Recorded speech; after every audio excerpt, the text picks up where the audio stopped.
Hey guys, hope you're having a real great day. This is Mr. Hire. I know we've been talking about the 1920s in the United States lately, and we've been talking about the form of capitalism, how the United States was functioning at that time. And I thought to bring an interesting perspective to it, we would compare it against another economic system known as communism, which was going on at Russia. So first we're going to look at capitalism and communism solely as what they are in theory. And then we're going to take that theory of what it actually is and put it into practice in the United States in the 1920s, and then also in Soviet Russia in the 1920s as well. So, capitalism, in theory, is a free market system which is privately owned and it's not owned by the state, which means the government does not own the companies. The companies are free to do what they want with their property, and they own the property, they own the capital, which means that they own the machines, they own the buildings themselves, and they're allowed to do what they want with them. Another big part of capitalism is it allows for mass production and mass consumption and more money, meaning that they're allowed to make as much product as they want. They can make as much money as they want as long as they're not breaking any laws, obviously, and they're maintaining proper business ethics. And the way that these companies do this is they hire people to work for them, usually at an hourly wage, which means, someone comes in, they can work in a factory job for maybe $10 an hour, say they work 8 hours, that's $80 a day for them. And the products that they're producing are going to be worth way more than this. So it creates what's known as surplus value. So the workers are paid a smaller amount and the people that own the companies are getting a lot more money. So say the person that worked for $80 that day, they're producing, say, a car that's gonna sell for $300 or $400 back in those times, and the people up top are gonna make a lot more money than the people that are working in the actual factories. So it's gonna make it more difficult for those people down in the lower level to work their way up because they don't have a way to make a lot of money and to start owning property. Alright, so now we're going to look at capitalism in practice. So when it was in the United States in the 1920s, which is where we're at right now, uh, you can see everybody working on the assembly line right here. So everybody's job is going to be very simple. They're just going to be doing the same thing over and over again, and that way the people can be easily switched out within different stations if necessary, and it also makes everything quicker because if you have one person going around trying to do all of the processes, it's going to make it a lot longer than if you have several people just doing one part of it going along the chain. And as we said earlier, there's little government interference. So at this time, the United States government was practicing uh, trickle down economics, which means that the businesses were given lower tax cuts so that way that all of the money they were making could be made to produce more and put back into the economy in hopes that everybody would get more money out of it.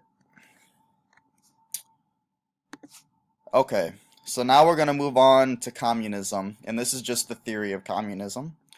Okay, so communism was founded by Karl Marx, and his most famous work was called the Communist Manifesto, which he wrote in 1848. Now, the reason that it's important to note that he was writing at this time was this is when the Industrial Revolution was happening. So you have to think he's writing about the environment that's directly around him. This is the beginning of industrialization, of everybody working in factories and of mass production, and the system of capitalism that we just discussed really took off at this time.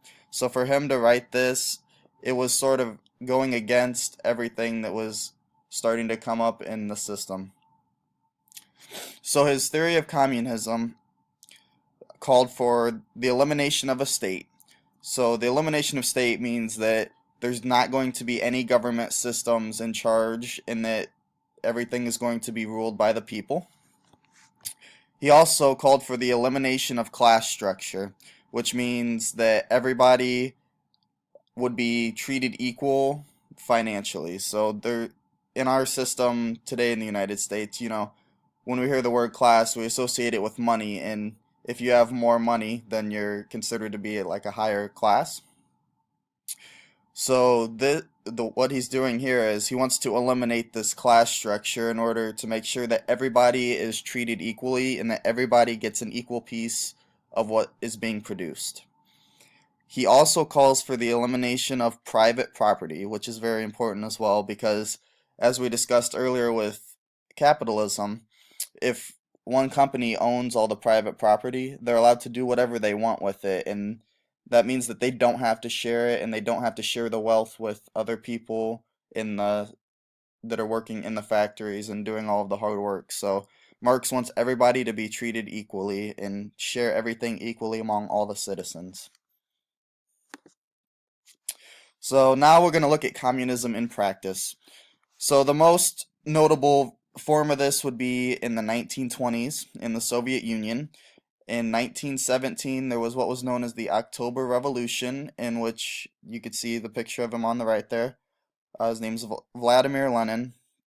He led this revolution and he overthrew Nicholas II, who was the Tsar at the time, and he eliminated a system of monarchy that had been in place for hundreds of years and elim eliminated the rule of kings and queens and things of that nature. And what he called for was this communist system that Marx was writing about. And when he took power, we do refer to it as communism, but Marx would refer to it as socialism because there was still that state in place. Lenin himself was still controlling what was going on in Russia, and there was still a government at the time. So even though a lot of people refer to it as communism, it's technically socialism. And what he did was in 1921, he developed a new economic policy. And what he did when he did that was he nationalized industry and he also distributed the land among more people equally in hopes to try to fulfill Marx's ideas of everybody being shared equally. In 1924, though, Vladimir Lenin would pass away from a brain hemorrhage, and a former revolutionary or a co-revolutionary with him during that October Revolution, Stalin, would take power, but the problem was when he took power, he turned it into a dictatorship and he used his power to instill fear in people, and if the people did not agree with what Stalin was saying, he would have them killed or executed or put them in concentration camps and all of these horrible things. All right, so just a quick comparison here between capitalism and communism, just a brief summary here. So when it comes to land, capitalism is all about private property, and when it comes to communism, they want it to be public property. When it comes to the profits in capitalism, it's merit based. So meaning the more work you do, the more that you're supposed to make.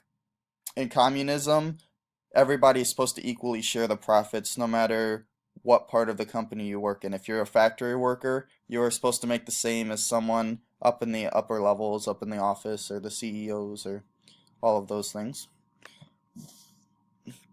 And finally, the government involvement is going to be there with capitalism, whereas in communism, there's not supposed to be a government involved in this at all because it's supposed to be a rule for the people, by the people. The people are supposed to control everything. And that's going to do it for our capitalism versus communism debate.